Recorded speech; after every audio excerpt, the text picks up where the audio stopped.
80च्या दशकाच्या उत्तरार्धात प्रचारक म्हणून वावरत असताना आपल्या मनात येणारे विचार, वादळं, संवेदना आदरणीय नरेंद्र मोदीजी आपल्या दैनंदिनीत आई जगदंबेच्या साक्षीने तिला उद्देशून लिहित असत.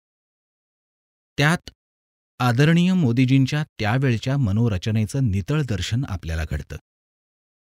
त्या आई जगदंबेशी झालेल्या मनोज्ञ वार्तालापातील हा एक मोती. आई जगदंबेशी हितगुज. मूळ लेखन आदरणीय नरेंद्र मोदीजी. मराठी अनुवाद आणि अभिवाचन राजेंद्र वैशंपायन. चिरत जाणाऱ्या हृदयाची वेदना. जगज्जननी आईच्या श्रीचरणांवर साष्टांग प्रणिपात. आज सकाळपासूनच काही तजेलपणाचा अनुभव घेतोय. शारीरिक अस्वस्थतेला झाडून टाकायचा संकल्प पूर्ण झालाय. मानसिक अशक्ततेलाही झाडून टाकायचंय. तुझ्या कृपेनेच हे शक्य होईल. या सगळ्यानंतरही हृदयाच्या खोल गाभाऱ्यात वेदनांच्या किंकाळ्या का ऐकू येत आहेत? 3 आणि 4 डिसेंबर सारखीच मनाची अवस्था का झाली आहे? पूर्ण दिवस प्रयत्नात व्यतीत झाला, मग आता असं का? काही अघटित घडतंय का? काही वाईट होण्याची चिन्ह दिसून येत आहेत का? काही लुटून नेलं जातंय का? आई, मनामध्ये एकाच वेळी किती किती प्रश्नांची भूतं उभी राहत आहेत. आई, तुझ्यावर पूर्ण श्रद्धा आहे.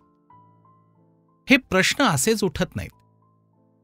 चिरल्या जाणाऱ्या हृदयाची ही वेदना अशीच असेल असं मी मानत नाही. जरूर तू मला काही संकेत देऊ पाहतेस. परंतु आई, मी मानव आहे.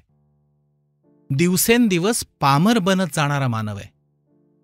तुझे कुठलेही संकेत ओळखणं माझ्यासाठी अति कठीण होतंय. आई, का करतेस इतकं मंथन? काही अशुभ नक्की घडणार आहे.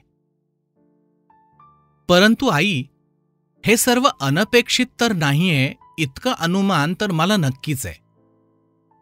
परंतु सुस्पष्ट चित्र का दिसत नाही? असो आई, मला दुःखी करण्याचा तू निश्चय केलेला आहेस. आई, तसंही माझ्या जीवनात सहन करणंच लिहिलेलं आहे. परंतु आई, माझी तुझ्या पवित्रतेवर नितांत श्रद्धा आहे. कधीतरी योग्य अवस्था प्राप्त होईलच.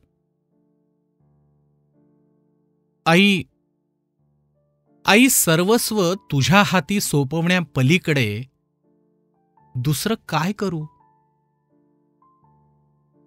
24 डिसेंबर 1986. आई जगदंबेशी हितगुज. मूळ लेखन आदरणीय नरेंद्र मोदीजी. मराठी अनुवाद आणि अभिवाचन राजेंद्र वैशंपायन.